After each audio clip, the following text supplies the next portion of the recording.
Check the description for the following discount codes. Today, a fine selection of steering wheels and a button box from Asetek. Now, so far, everything I've had from Asetek, and that's the main wheelbase that I actually run at the moment, their Invicta wheelbase, has just been of top quality. Everything, the very first thing they released for pedals, right through to the these latest bits and pieces here, has always been top notch in my experience. And everything I've reviewed, I've always reviewed positively. What I have here today is no different. Everything is the same quality that all the previous products that I've reviewed have been, and this is what we just come to expect from Asetek. Price-wise, things are always priced what I would say to be competitive in the market. They're neither cheap nor expensive, and you do always get what you pay for. So what we've got here is their Forte button box. This has 112 individual inputs, so obviously I'm not going to go through all of them.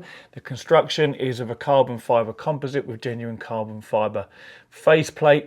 All the dials, buttons, switches, all really nice, high quality, just like on the steering wheels that I've had from them in the past. And again, this quick release, tried and tested, probably the easiest and most solid out there on the market at the moment. So this is all like nothing new, so to speak. What we've got here is essentially just the button box from an existing steering wheel, available on its own for, this is the Forte version, for €3,999, so €400. That includes VAT.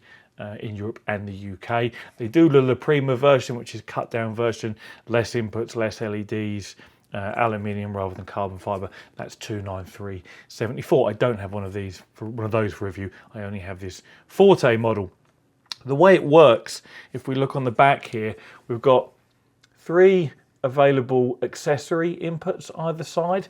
That would be for the included magnetic paddle shifters. Again, these are what we've seen before, and they feel great to use. And the magnets are very, very strong. One of the things I've had happen on this, I don't know whether we'll see it on camera here or not. Yeah, you can. See those little scratches there? The magnet is so strong that as you're removing them or installing them using your Allen key here, the Allen key gets pulled to the magnet. You're trying to get it nicely down in this hole here, and it just gets pulled across with an awful lot of force. And like as you're sort of pulling it out, you end up catching the magnet and scraping some of the paint off, as you can see there. That's my only real gripe with any of this. The only way to avoid it is to be really, really careful about how you put this in. And it also makes it quite fiddly, getting it in the head of the bolt as well. But yeah, these are your paddle, magnetic paddle shifters. Also available analog clutch paddles that you could use, and potentially even additional button inputs maybe. But there are 3 either side, so you can configure them however you wish. The steering wheels themselves are held on using 6 bolts, 2 at the bottom here, 2 either side. These, as you may have noticed, do sit behind where your paddle shifters sit.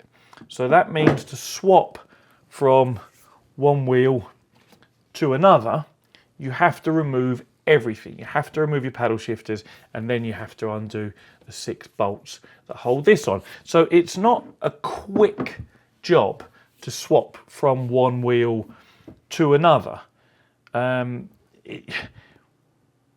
You know how people are in life. If things are a little bit too much hassle, we just don't do them, even if it's not really that much hassle. This is one of those scenarios, I think. It's like, it isn't really that much hassle to undo, 2 bolts per paddle shifter, and then another 2 bolts, top, middle, and bottom and sides to remove the wheel. I mean, what is it? 2, 4, 6, 8, 10 bolts in total. But it does take, it's going to be a good 5 minutes to do it. And I just don't know if people are genuinely going to go from, some GT3 racing with, let's say, this Open D wheel to maybe some rally or drift with this, full 360 wheel and actually get out the Allen key and swap them all over. I mean, you might do, because the alternative, of course, is to buy another button box, or as and when they release them, a wheel, you know, that comes complete rather than one that's modular like this. That's going to be a lot more expensive. Let's have a look at the price of these wheels. Each of these wheels is available in 2 different colours or finishes. So this is the Open D black leather rim. It's 125 euros. I'll just give you a little close up of that. We've got red stitching on this one, and again, everything is finished really nicely and great quality. These are actually hand stitched, I believe, in Denmark. They're definitely hand stitched. I can't remember whether Andre said they were actually hand stitched in Denmark, but they feel great in the hand. The leather feels lovely. It's again, and so rigidity, obviously like this, there is a little bit of play in it, but once bolted to the button box, super, super rigid, no movement, same as any of the other wheels from Asetek that are an integrated wheel rather than a modular setup. Other colours available for this, so it's available in the black leather trim you see here. It's also available in a suede finish as well.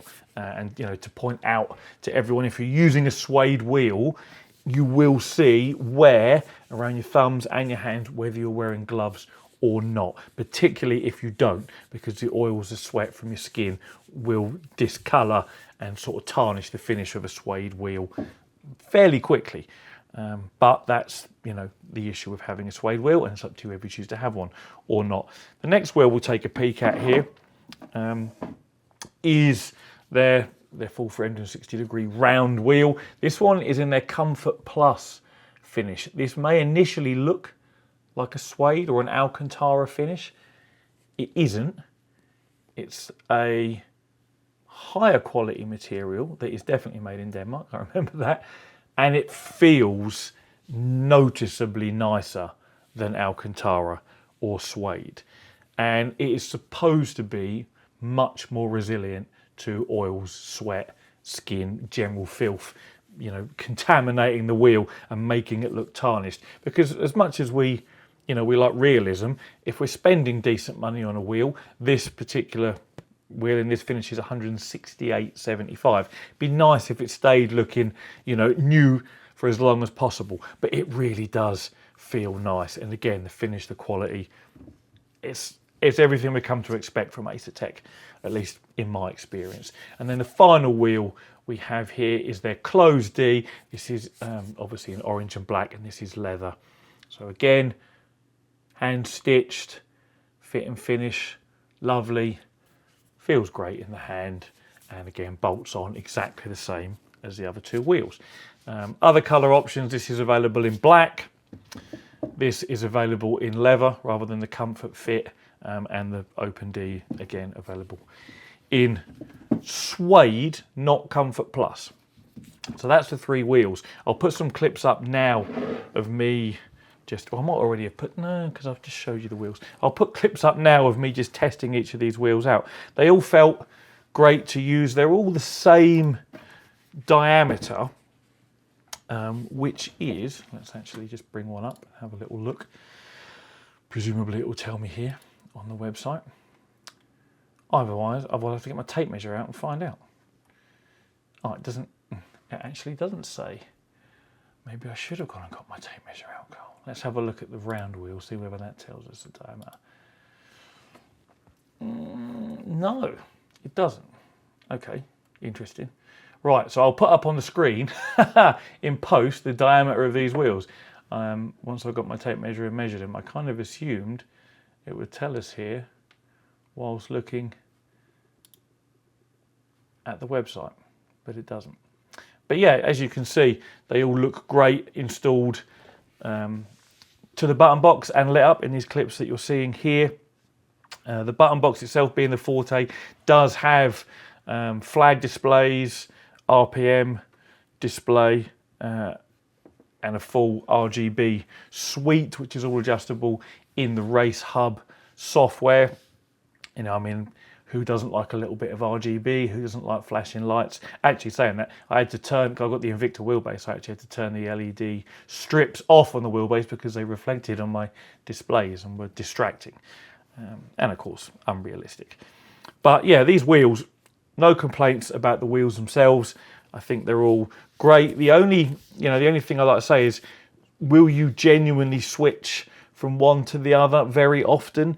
Or will you end up buying one button box, two wheels, and end up mostly just using one wheel because it's a little bit of a ball ache to actually, take your paddles off and then undo a further 6 bolts as well. I mean, only you can decide. It is all about the savings there, really. And of course, at the moment, there are no other options as far as wheels go. If you wanted, a round wheel for drifting or rally from Asetek, they don't do one that's integrated. You would have to go this modular option. These wheels do fit the La Prima button box, and Andreas said that when the Invicta wheels come out, they will fit both these 2 button boxes as well. So it's all about interchangeability here, upgradability, and just kind of giving us the options to do what we want. As I say, even if it does take a little longer to swap things over than it should. The other things that come with the button box is a huge sheet, or 2 sheets of stickers here. Let's give you a close-up of this one. So you can label the buttons however you want them to be labelled, and then a whole sheet of Asetek stickers here as well. So should you want to label things up, you can. We get a set of tweezers. I'm guessing these are probably for peeling those stickers off the sheet and then applying them to your wheel if you don't fancy using your fingers. But other than that, it's just the Allen key. The Allen key, incidentally, fits not only the bolts for the paddles, but the bolts that hold the steering wheels on as well. So, anything else we need to cover here? I think that's probably it. As I say, we've come to expect high quality from Asetek these days. Even their entry-level stuff, the La Prima stuff, is still built to the same quality. They just remove features, so less LEDs, less buttons, funky switches, toggles, momentary switches, wheels. Everything's just scaled down on the functionality side. The quality, the build quality is all still there. The rigidity is still going to be the same. I suppose I may as well show you if you're interested in what the boxes look like. There's the round wheel, there's the closed D. Apologies for the reflection of my light here, it's dark, so I've got to have it on. And there's the open D. And then of course the button box itself came in this box here. You'll be used to seeing this type of packaging. It's what the wheelbase is, and the pedals come in as well. So yeah, another great overall experience from Asetek. There is a discounted link in the description should you want to pick up either of the currently available button boxes, Forte or La Prima, depending on your budget, and of course their selection of wheels that will fit those as well. So, as always, thank you very much for watching, and take it easy.